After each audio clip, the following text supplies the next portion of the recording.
Thank you for coming out on this bitter cold excuse me, winter night. My name is Edie Alfano-Sapsi, and I am the epidemiologist for Wake County Human Services. And I'm also the scientific consultant to this process. So the Community Health Needs Assessment is a process that we do every 3 years. And the purpose of it is to identify issues that may be of importance to the residents of Wake County, and so that we can address them to improve the health and well-being of the residents. So tonight you're going to learn, I'm here to help you learn about the process. We'll start with a video that explains the importance of the process and why we need your help, and what we've identified so far in the process. I will follow that with a PowerPoint that I'll get into a little bit more detail about the process, the ongoing process itself, the data, what we learned from the data, and your role in it. And then we will proceed to the voting, and I want to get you out on time at 7 o'clock. We'll explain how to do the voting, but here's where we really need your help. We're really interested in your perspective, in your opinion about the issues. And so, again, I thank you for coming out, and I promise I will keep you on time. I know you're busy, and it's the evening, so please roll the video.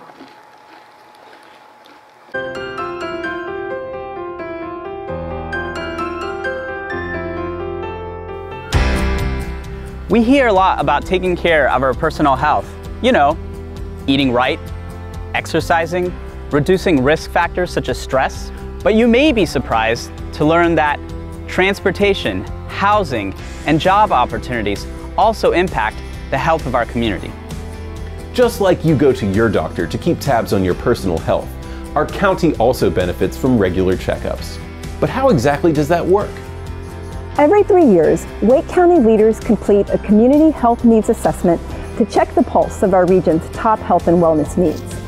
It identifies the biggest health-related challenges facing our community and provides a starting point for making improvements. There are 6 phases in the study process. The first 3 involve collecting and analyzing data to make sure we have an accurate picture of Wake County's strengths as well as opportunities for improvement. Over the past few months, we've examined local health records and studied communities of similar size and demographics. We've also engaged with more than 3,000 Wake County residents and leaders through surveys and focus groups. We are now entering the 4th phase. This is where you have a key role in helping us determine which health priorities our community should focus on in the next 3 years. You'll be joining several hundred others who are gathering in work sessions around the county or ranking their selections online. This is an important part of the Community Health Needs Assessment because it's here where we turn data into action. After the rankings are complete, we'll have 2 final phases. The data, research, and rankings will be compiled into a report for community leaders. Then we invite you to join us as we work with Wake County residents to create and execute a plan to improve our top priorities. But first, let's take a look at what we know so far. After reviewing data and listening to you, we identified 21 topics of concern in our county. One of the things that makes Wake County great is our diversity in both people and geography, which means there are different needs depending on where you live in the county. Shortly, you'll have the opportunity to explore all 21 topics, including information specific to your area, before ranking your top 3 concerns. Of the 21 topics, 6 rose to the top in the county as a whole. These include drug and alcohol use, family, community, and social support, mental health, getting health care, housing and homelessness, and transportation. Okay, now it's your turn. In just a few moments, you'll have an opportunity to choose the 3 topics most important to you. Before you make your selection, we'll provide resources to help you make an informed decision. So why are we asking you to choose just 3? We agree that all of the identified topics are important. However, we cannot address everything at once. That is why we have asked you to tell us what you think we should be focusing on for the next 3 years. And keep in mind that various groups will continue working on all of these topics. Think carefully about which ones you'd most like to see improved in your personal, everyday life. Thank you for taking the time to help us with the Community Health Needs Assessment. Your work today will help make Wake County an even better place to live, work, play, and learn. This spring, we'll share the results of the assessment and then get to work on taking your suggestions from thought to reality. You can keep track of our progress as we complete the Community Health Needs Assessment and stay informed on how to get involved by going to wakegov.com/wellbeing.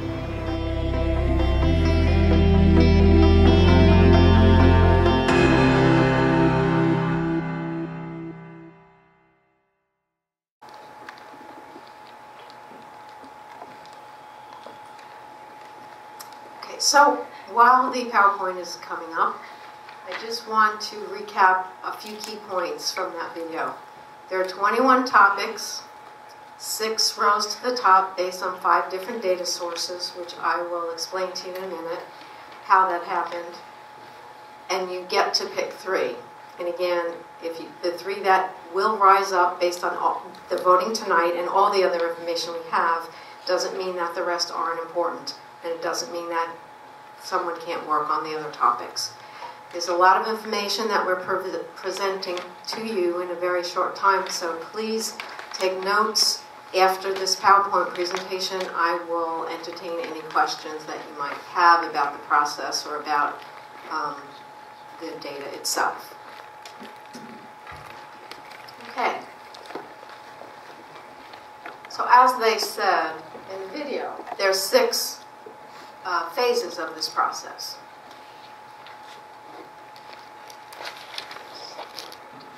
So 0 pointers, 0 pointers.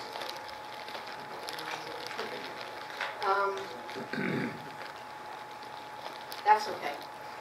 I'll just talk through it. So we start with the collection of the data in the orange. We then spend a lot of time interpreting the data from all the different data sources. And the yellow circle is where we are tonight. We're here to vote on what are the 3 top priorities that we're going to pool our resources and work on and focus on in the next 3 years of the assessment. But it doesn't end there. We then have to create a plan, because what good is identifying something if we don't know what to do about it? The plan tells us how we're going to do it and what we're going to do about it. And then we have to implement the plan. And I hope you will continue to be engaged in this process and not just after tonight. And then finally, we evaluate the process to see what went well, what didn't go well, and then we start all over again.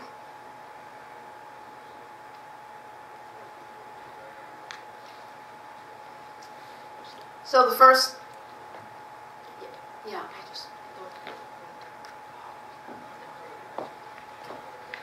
So we start with collecting the data, and the video said there were 5 sources of data.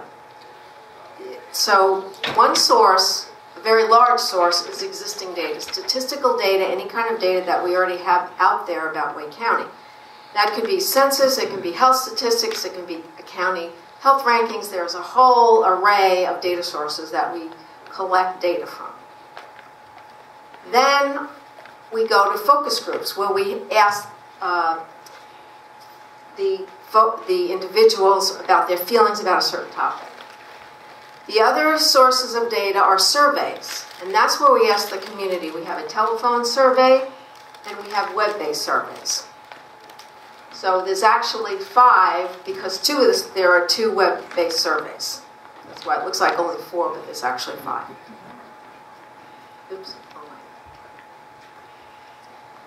So as I said, the focus groups, we conducted focus groups in all the areas of Wake County. Because Wake County is a such diverse county, there are different issues depending on whether you live in the west, the east, the north, or the south. So we conduct them in all the areas.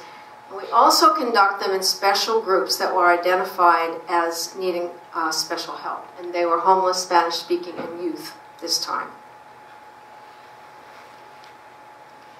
And you can see here that we have 8 geographic zones in Wake County that we use to do analysis with.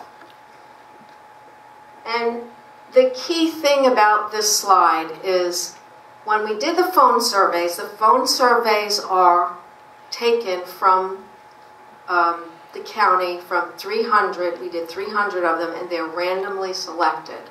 They're randomly selected because we want to make sure we have the surveys fairly distributed throughout the county and representative of the county.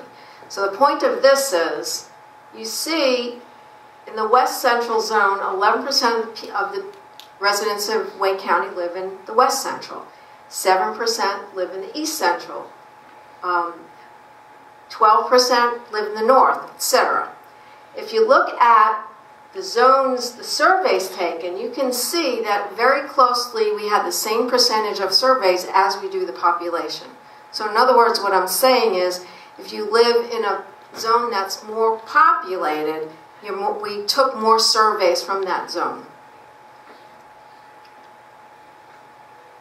Then the web-based surveys, and even though 300, it doesn't sound like a lot with Wake County with a population of 1 million, but 300 is a statistically sound sample that is representative of the county.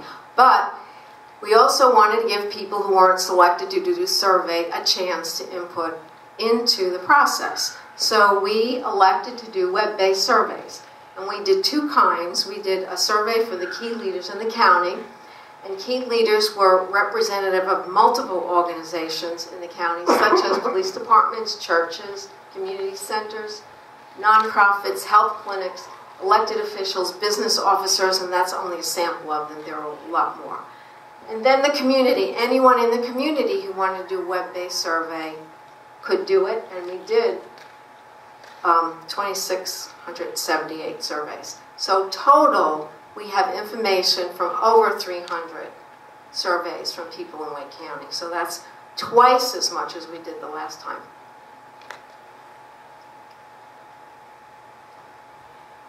And as I said, we look at the county by zones because things differ, can differ. And so what this means is, again, I told you there were 5 different sources of data. 5 being the most needed. If an issue was brought up in a survey or by statistical data because we weren't doing so well compared to maybe North Carolina or other counties, or in a focus group, if it came up on all 5, it got a 5. That means it's a high priority area because no matter where we asked, no matter where we looked, it came up. 4, it came up with 4. 3, it only came up with 3.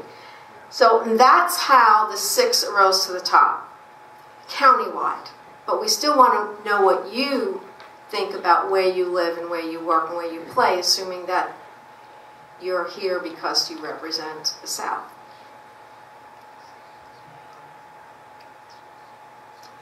And this is everything, because we couldn't fit it on the slide before, but that's all 21. And so if you look at the zones, for example, so across the board getting health care, everybody was concerned with, no matter what zone they were in. But if you look at pay, the East and East Central were very concerned about that. That came up everywhere if you lived in the East Central. If you live in the West, it's not that it was unimportant, but it didn't, or the South, I meant, or the North, it's not that it's unimportant, but it wasn't as high a priority in those zones as it was in the East. So that's why we do it that way. And now we come to why we're here tonight. So you will get to vote on 3. How many have cell phones? Mostly everybody. Okay, so we have a very simple process. If you don't have a cell phone, we have extra. And if you want to use a computer, you can vote on the computer. But it's a very easy process, which I'll show you in a minute. And you have, I didn't mention, but you have, at registration, you picked up the 21 priorities that explain a little bit more what they mean. So before you vote, please take a moment to look at those.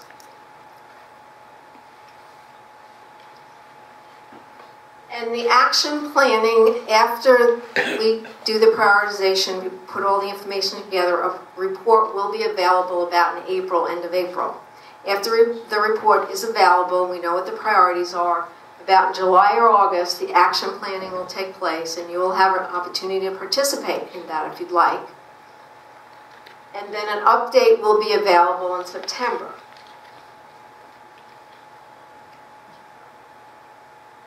And then the implementation of the action plans that we create will take place over the next 3 years. And having said that, it doesn't stop in the next 3 years. So we already are working on things from the 2016 Community Health Needs Assessment. They may come up again, so we may continue to work on the same, or we may work on new ones. So it's a constant cyclic process. And then evaluation. As I mentioned earlier, we evaluate the process. And one of the ways we track what's done is called the SOTCH report, which is the State of the County Health Report. And in that report, it lists the objectives that we identified in the action plan and what we did to address those things. And they are produced annually. That report is produced annually in the year in which there's no community health needs assessment. So, in other words, one will be coming out in March of this year for 2018, but that's based on the 2016 Community Health Needs Assessment. The 2019 will be the assessment itself, but then in 2020 there'll be a State of the County report to see how we did in 2019. So, I will take a few moments to entertain any questions that you might have. Edie, I have I think it's a comment, but it's really a question to clarify. Of the 21, 6 rows to the top, but the voting tonight for the southern region, or for whatever region someone may live in, is all 21 are available? Yes. Okay. The voting, you get to pick any of the 21. The 6 rows to the top countywide based on the information we have so far. But we want your input in your area, because we want to know what you're thinking and what's important to you. If you live here in the South, if you work here, and you don't, assuming most people will live here and vote here, but some people may spend a lot of time here and not live here, but work here and play here and maybe have ideas about what needs to happen here. So it's really where you spend most of your time living, working, and playing is the zone that we want you to select and give feedback on. Does that help? Yes. If there's one thing that's particularly important to you, would it be better to just vote on one thing, or as far as giving weight to that one thing? Good question. It is not weighted. If you really feel strongly about one thing, then vote for it, but vote for 2 more. Because it won't be, you can't vote for one thing 3 times, in other words. Yes? Just to clarify, we are the southern zone? Yes. So the question was, what zone are we in right now? When you vote, if you're not sure, Over here. Can you hear me? We prepared this map showing where all 8. thank you. We prepared this map showing where all 8 zones are. And so it's got some landmarks and some roads. If you're unsure, you can just walk up to here and see where you are. But Holly Springs is in the southern zone, Human Services Zone. I didn't know that. We speak Southern best.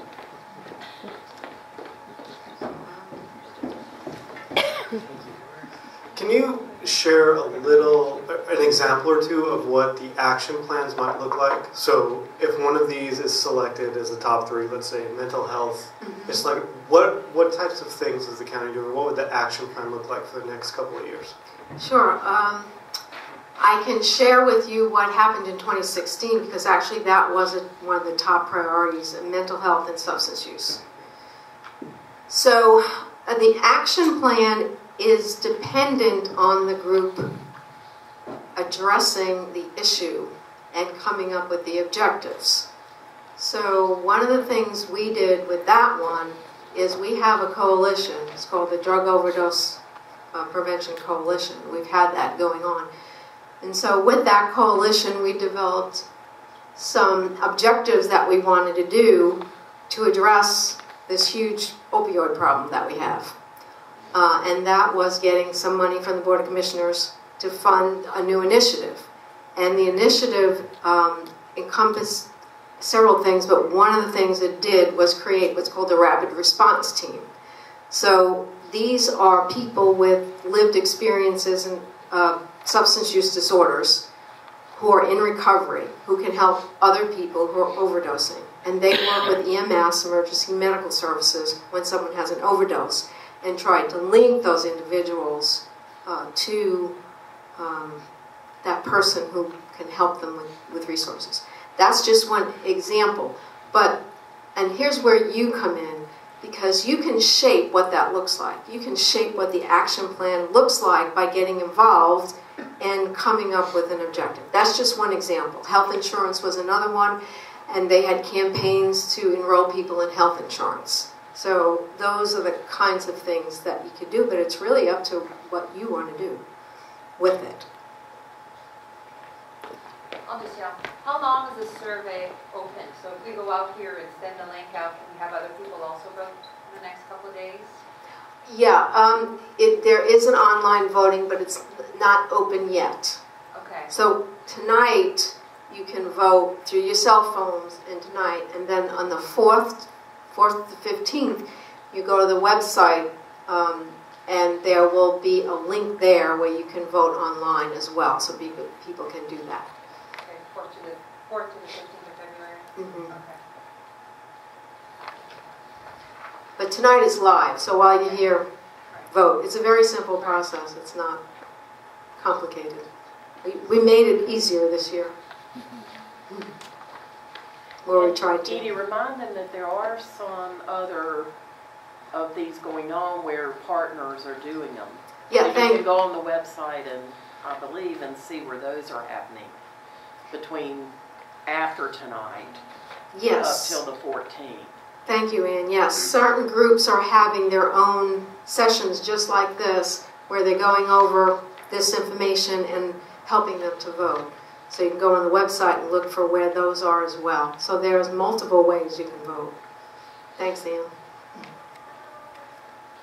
John? Further on the question about how the action plan would work, I think it's wise to keep in mind that part of the function of the action plan is to convince the county commissioners that the things should be funded, and also that the population that vote for the county commissioners are in favor of specific things. So that's part of the way that those things are measured and promoted to the people who decide how the money's going to be spent. Thank you. Yes, sir. Going back to opioids, which is a major factor. I'm loud. Thank you. Were doctors ever involved in that process of the action plan? Doctors? Yes. Medical doctors, excuse me. Yes. Well, doctors, medical providers are involved in the coalition. And Edie, also with the STOP Act and what's happened throughout the state with the AG's office and physicians and prescribing, and I mean that's been a statewide effort as well. Yeah, there's a lot that's been going on in that area for the past several years, and it raises the point that even if there are only certain things in the action plan from this process, it doesn't mean that there aren't other groups working on some other aspect of it. Well, and realize, Dick, that there are all 3 hospitals in Wake County are a part of this, right. And which may be your point of this community health needs assessment. Okay, thank you. That's They important. have a vested interest in this. Yes. Anything else? before we go to the voting? Okay, thank you. You pull up this is a sample ballot. I'm just going to show you to see. This is exactly what you're going to see, but don't go to this website because this is not this is not where you vote. This is just a sample, so my vote won't count. Okay, so the first thing you're going to see is we're going to ask you for your email. It is not required. Your vote can be completely anonymous if you want to. But this is a way, if you want to get involved in the action planning and implementation process, that we can follow up with you to engage you in the process. So that's the purpose of that, but it's not required. Okay? Steering committee. We want to know who is on the steering committee and voting. The steering committee are a group of over 150 people representing multiple and diverse organizations throughout Wake County who are involved in the community health needs assessment process. We've met with them every so many months to apprise them of the process, and they help steer and guide the process and also get the word out, and they help us conduct the process. So if you're not a member of the steering committee, you know who you are if you are. If you're not, don't worry about it, just skip it.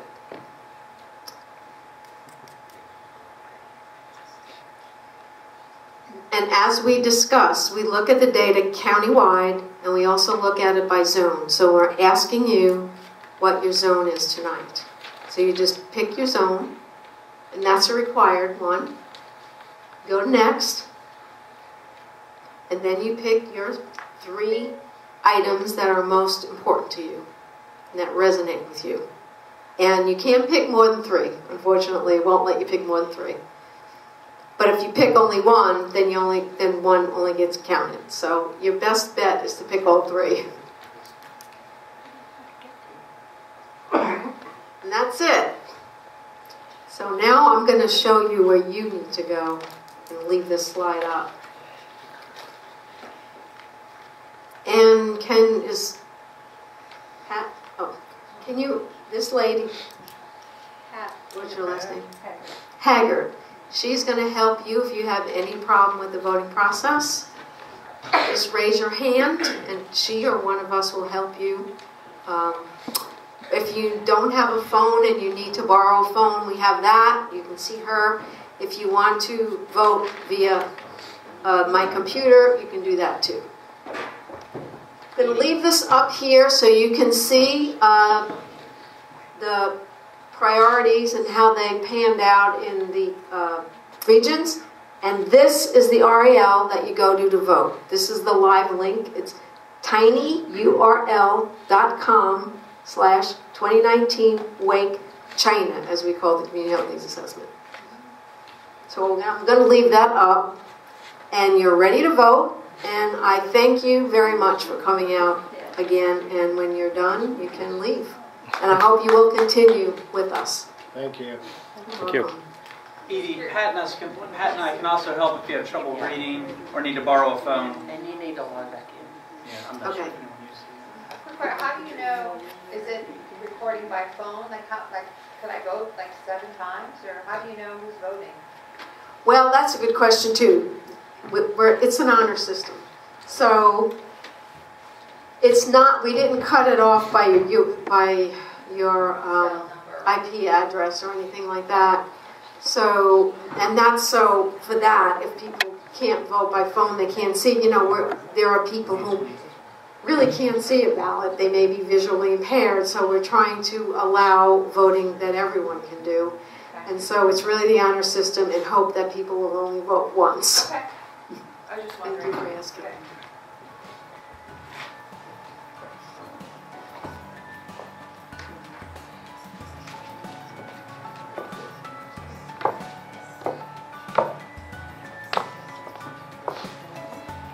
What did you say the last part was? I have to wait on the signs in my way.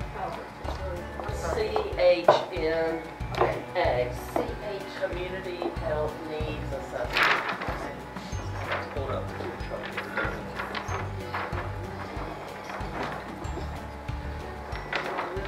And if anyone needs, we prefer the technology, but if you need a physical ballot, we could do that and enter it for you after the meeting. But we would rather not use a paper ballot, because that's a lot more work to get the data.